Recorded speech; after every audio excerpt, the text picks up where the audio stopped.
1.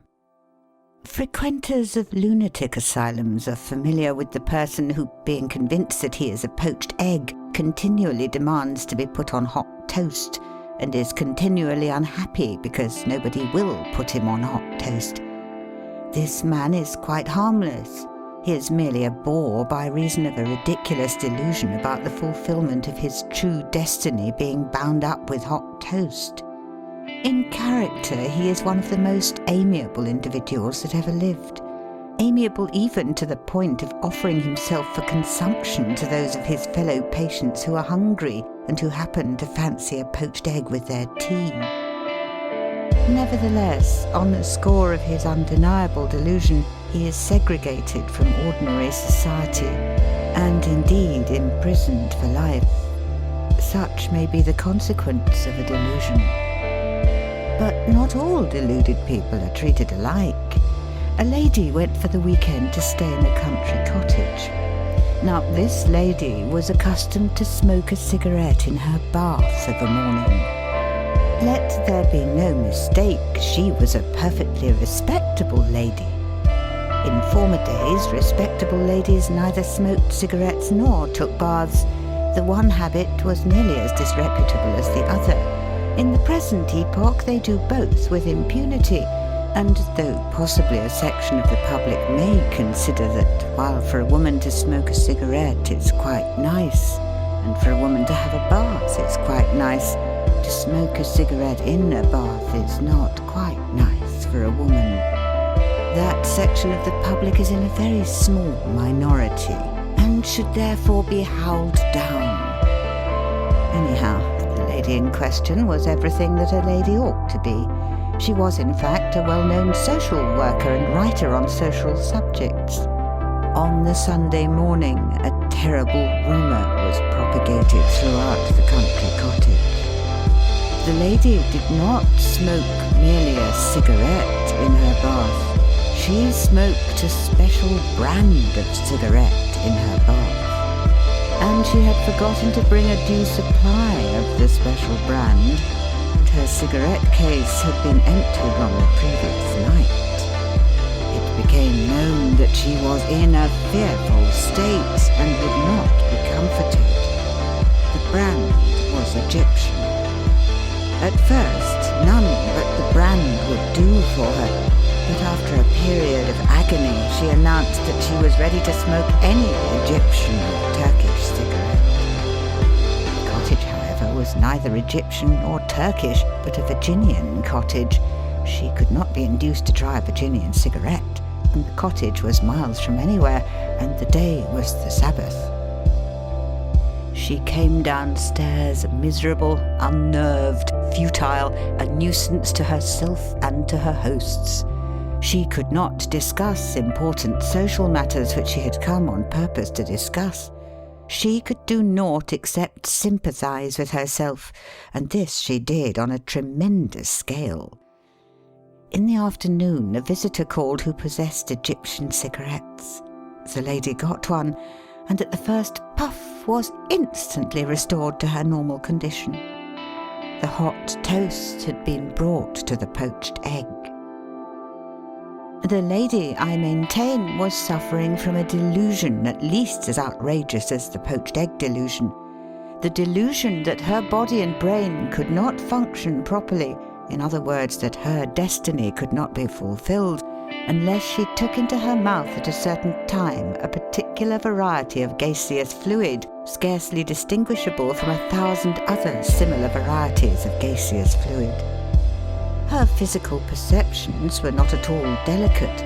Like most women, for example, she could not tell the difference between tea stewed and tea properly infused.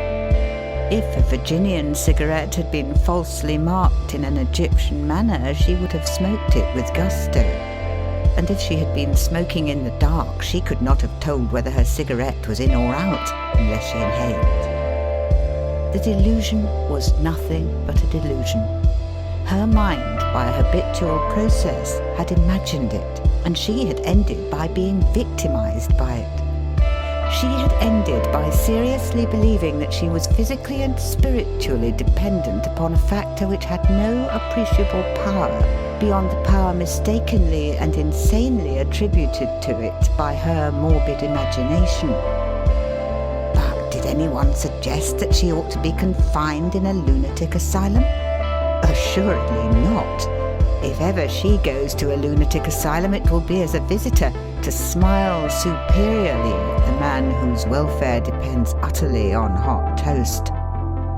From the moral height of a cigarette, she will pity hot toast. Far from scheming to get the lady into a lunatic asylum, her hosts were extraordinarily sympathetic. And even when they were by themselves, the worst thing they said was, "Poor thing, she's rather fussy about cigarettes." 2. No one, I think, will assert that I have overdrawn the picture of a person victimized by a delusion and yet not inhabiting a lunatic asylum. Everyone will be able out of his own experience of the world to match my example with examples of his own. And indeed, there are few of us who are not familiar with at least one example immensely worse than the lady who staked her daily existence on getting an Egyptian cigarette in her bath. Few of us have not met the gentleman who can only be described as the complete fusser. This gentleman has slowly convinced himself that the proper fulfillment of his destiny depends absolutely on about 10,000 different things. All things, of course, have their importance, but this gentleman attaches a supreme and quite fatal importance to all the 10,000 things. He begins to be fussy on waking up, and he stops being fussy when he goes to sleep. He may not smoke a cigarette in his bath, but he will probably keep a thermometer in his bath because he is convinced that there is a right temperature for the bath water and that any other temperature would impair his efficiency.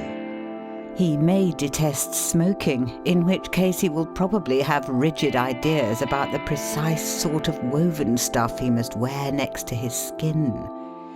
He may be almost any kind of character and yet be fussy. He may be so tidy that he cannot exist in a room, either in his own house or in anybody else's, until he has been round the walls and made all the pictures exactly horizontal. He may be so untidy that if his wife privily tidies his desk, he is put off work for the rest of the day. He may be so fond of open air that he can only sleep with his head out of a window, or so afraid of open air that draught deranges all his activities for a fortnight.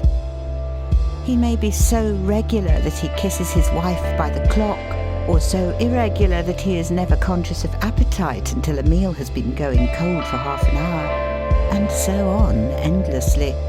But whatever he does and thinks, he does and thinks under the conviction that if he did and thought otherwise, the consequences would be disastrous to himself, if not to others.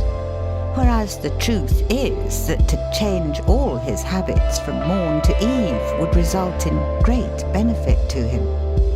He spends his days attaching vast quantities of importance to a vast number of things, whereas the truth is that scarcely any of the said things are important in more than the slightest degree. He is the victim of not one delusion, but of hundreds of delusions, and especially the grand delusion that the world is ready to come to an end on the most trifling provocation. But there is no hope of him being sent to join the poached egg in the lunatic asylum. His friends are content to serve him. He is rather a particular man. True, his enemies scorn and objurgate him and proclaim him pernicious to society. You naturally are his enemy and you scorn him, but you should beware how you scorn him, because you may unconsciously be on the way to becoming a complete fusser yourself. All of us, at any rate 99 out of every 100 of us, have within us the insidious microbe of fussiness. 3. The way to becoming a complete fusser is obscure at the start of it. to determine the predisposing causes to fussiness would necessitate volumes of research into the secrets of individuality and the origins of character, and would assuredly lead to no practical result, because these creative mysteries lie beyond our influence, at any rate for the present. A man is born with or without the instinct to fuss. That must suffice for us. Nevertheless, the real instinct to fuss ought not to be confused with perfectly normal impulses which may superficially resemble it. Thus, it is often assumed that domestic servants as a class are fussy, especially about their food. I can see no reason why domestic servants as a class should be fussy, and I do not believe they are. What is mistaken for fussiness in them is merely the universal human prejudice against anything to which one is not accustomed. Labouring people are, unfortunately for themselves, used to a narrow diet. 100 comestibles which to their alleged superiors may seem quite commonplace are fearsomely strange to labouring people. A rural girl goes to serve in a large house. She is offered excellent fish and she refuses it. She can't fancy it. Whereupon the mistress exclaims upon the astounding fussiness of the poor. The explanation of the affair is simply that the rural girl has never had opportunity to regard fish as an article of diet. Similar phenomena may be observed in children of even the superior, unfussy classes. And for another instance, gardeners will grow the most superb asparagus who would not dream of eating it and could scarcely bring themselves to eat it. For them, asparagus is not a luxury, but something unnatural in the mouth, like snails or the hind legs of frogs. Snails and the hind legs of frogs are luxuries in various parts of the world. The Anglo-Saxon maid-scorning mistress would certainly recoil from them if they were put on her plate, and in so doing she would not lay herself open to a charge of fussiness. Yet, in recoiling from them, she would be behaving exactly like the rural maid whom she scorns.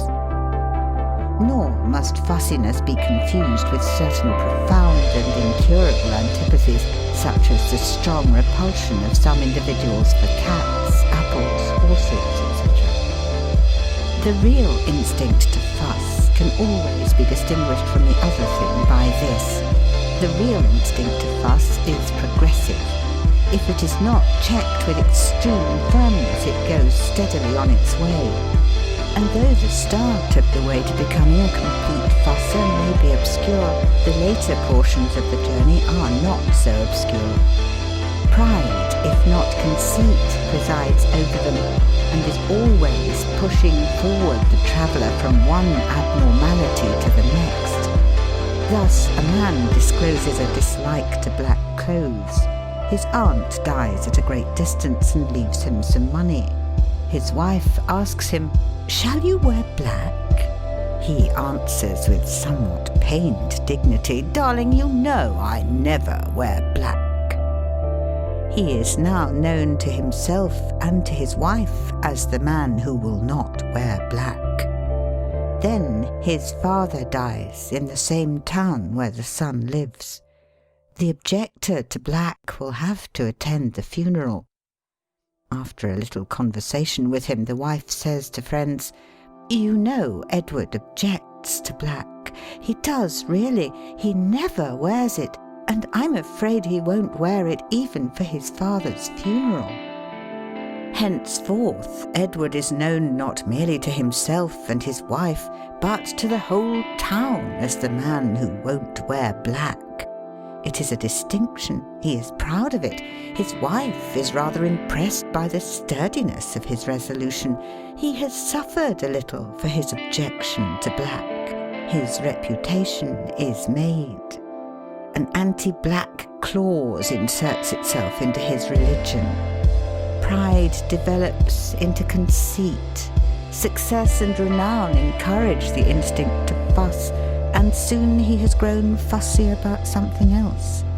and thus does the fellow reach his goal of being a complete fusser. 4. There is no cure for the complete fusser.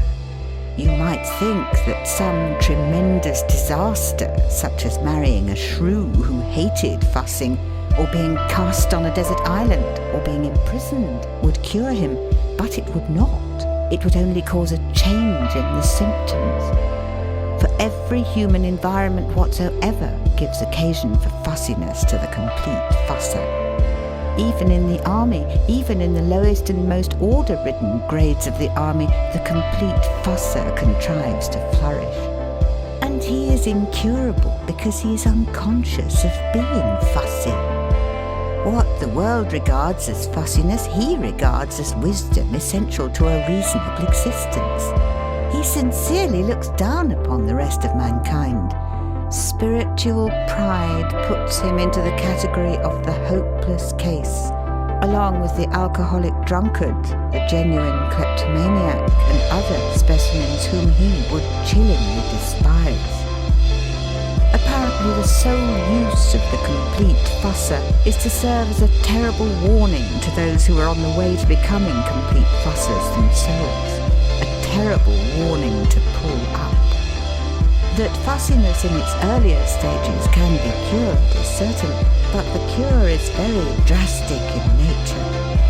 There are lucid moments in the life of the as yet incomplete fusser when he suspects his malady, when he guiltily says to himself, "I know I am peculiar, but..." Such a moment must be seized and immediate action taken. The butt must be choked. The butt may be full of wisdom, but it must be choked. The butt is fatal.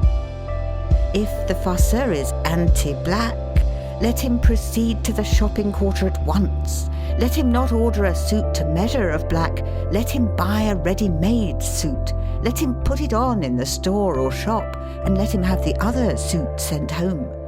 Let him then walk about the town in black. He is saved.